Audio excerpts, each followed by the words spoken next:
খাজা বাবার মুরিদ হইলে নামাজের রোজা লাগে না, খাজা বাবার মুরিদ হইলে নামাজের রোজা লাগে না। পানি গড়গড়াইয়া পড়তাছে বাবা আমায় ডাকতাছে, পানি গড়গড়াইয়া পড়তাছে বাবা আমায় ডাকতাছে, আরে মালিক আমার বুকের ভিতর কাঁপে প্রাণ, তার ভিতরে বেশি জ্ঞান, ভান্ডারি বাবা আমায় পাগল বানাইছে।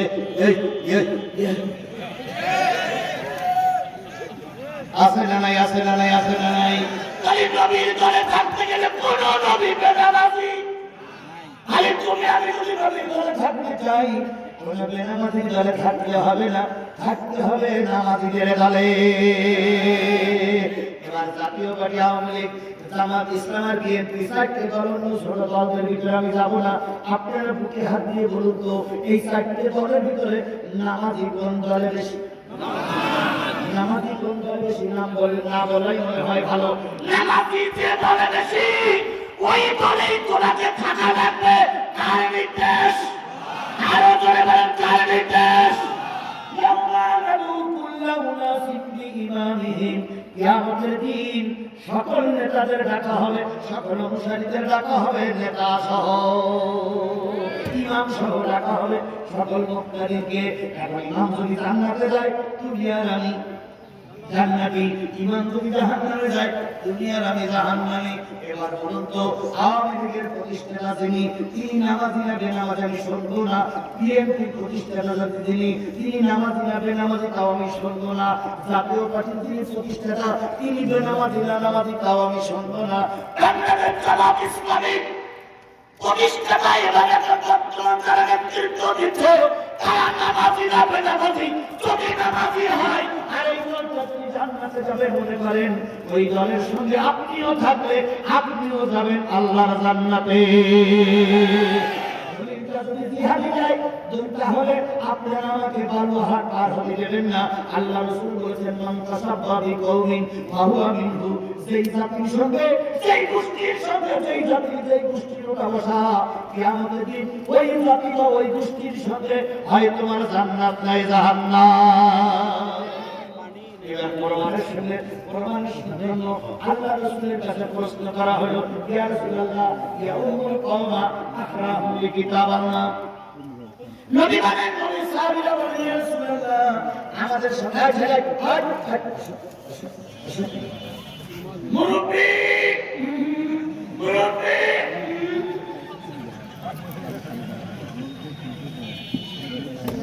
কথা হয়েছে ভাই, কথা হয়েছে। আমি চারটে কথা বলবো, ইনশাআল্লাহ সামনে বলে যাবো। আমি শুধু একটা সেকেন্ড বলি, সামনে আর আমার আশা সুযোগ হবে কিনা জানি না। আমি যে কথা বলতে পারছি, নুরুল আমিনের মুখ দিয়ে সে কথা ভাই হবে না। কেন? কেউ পথ চেয়ে নেওয়া হারাম। সংগঠন তাকে বাজেট করেছে, সংগঠনের কাজের কথা বলে।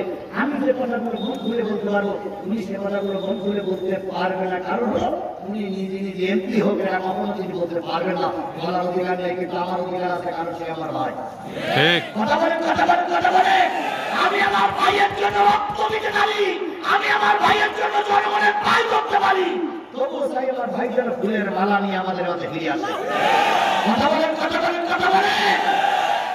হাদিসটা ভালো করে শুনে রাসূলের কাছে প্রশ্ন করেন, ইয়া রাসূলুল্লাহ, আমাদের সমাজে নেতা হবে কারা? নবী বললেন, সবচেয়ে ভালো করে কোরআন শরীফের প্রতিবেদন তালিকা বানাবা। ইয়া রাসূলুল্লাহ, সব নেতারা যদি ভালো করে কোরআন শরীফ পড়তে পারে, তাহলে কে নেতা হবে? আকামুহুম বিসুন্নাহ, যার সুন্নতের পাবন্দী আছে, ইলম কালাম আছে, আল্লাহ রাসূলকে যারা বেশি মান্য করে তালিকা বানাবা। ইয়া রাসূলুল্লাহ, ওঠার যদি সময় হয় তাহলে বলেন হিজরা, যে ব্যক্তি সবচেয়ে সময় বেশি দান করেছে, বেশি ক্ষতিগ্রস্ত হয়েছে, তাকে তোমরা নেতা বানাবা। ইয়া রাসূলুল্লাহ, ওঠার যদি সময় হয় তাহলে দেখবা বয়স্কার বেশি। ইয়া রাসূলুল্লাহ, ওঠার যদি সময় হয় তাহলে দেখবা তার স্ত্রী পর্দায় থাকে। ইয়া রাসূলুল্লাহ, ওঠার যদি সময় হয় তাহলে দেখবা তার স্ত্রী বেশি সুন্দরী। কারণ যার স্ত্রী সুন্দরী সে পরের বেড়ার দিকে নজর করে না। এই জন্য দেখবা যে কার স্ত্রী বেশি সুন্দরী, এরপরও তুমি সমাধান না করতে পারো তাহলে এক জায়গায় বেশি সমাধান করে নেবা। তাহলে সেই দৃষ্টিকোণ থেকে আমি আপনাদের কাছে পরীক্ষার জন্য একটা কথা বলে গেলাম, আগামী নির্বাচনে 4জন কি 5 জন আপনার এলাকায় ভোট চাইতে আসবে। ভোট চাইতে আসার পরে সবাইকে দাওয়াত করবেন যে ভাই আপনি আগামীকাল আসবেন, সন্ধ্যেবেলা মাগরিবের নামাজ ইমামতি করবেন। আসলে তো হলে কমিটি দেবো না ভাই।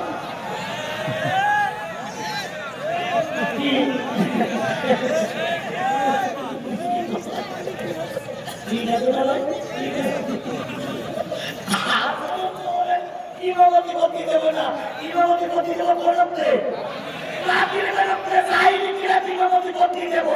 যদি পায়খানা নষ্ট না হয় আমি মনে করবো ইসলামের দৃষ্টিকোণ থেকে উনি নেতা। এবার 6 জন দোয়া সাথে আসবে, 6 জনের ভিতরে যদি নুরুল আমিন উপযুক্ত মনে করেন আপনারা, আমি নুরুল আমিনের ভাই পক্ষ থেকে দালালি করতে আসিনি, জামাতের পক্ষ থেকে দালালি করতে আসিনি, শুধু ইসলামের খাতিরে কোরআনের খাতিরে কথাটা বলছি। 6 জনের ভিতরে যদি নুরুল আমিন মাগরিবের সালাতে ইমামতি করার যোগ্য মনে করেন, আর চাইতে এত বড় আলেম আর কেউ নেই এটা যদি মনে করে, তাহলে আপনাদের ইমানি দায়িত্ব হলো তার পক্ষে কাজ করা।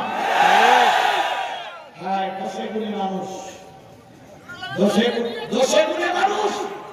আস্তে আস্তে হ্যাঁ হ্যাঁ হচ্ছে দোষে গুণে মানুষ। আমি এখানে লম্বা কথা বলছি, আমি যে একবার পুলিশ হওয়া তা নয়। আমার এলাকায় গিয়ে কেউ না কেউ হয়তো আমার বিরুদ্ধে কোনো না কোনো ছোটখাটো রিপোর্ট পেশ করতে পারে, অস্বাভাবিক কিছু নয়। নুরুল আমিনের কাছে, নুরুল আমিনের সবার কাছে ভালো তাও নয়। তবে আজকের এই কোরআনের খাতিরে সবাইকে অতীতের সব কেরানি পিছনে ফেলে রেখে শুধুমাত্র কোরআনকে বিজয়ের জন্য সবাইকে মাওলানার পক্ষে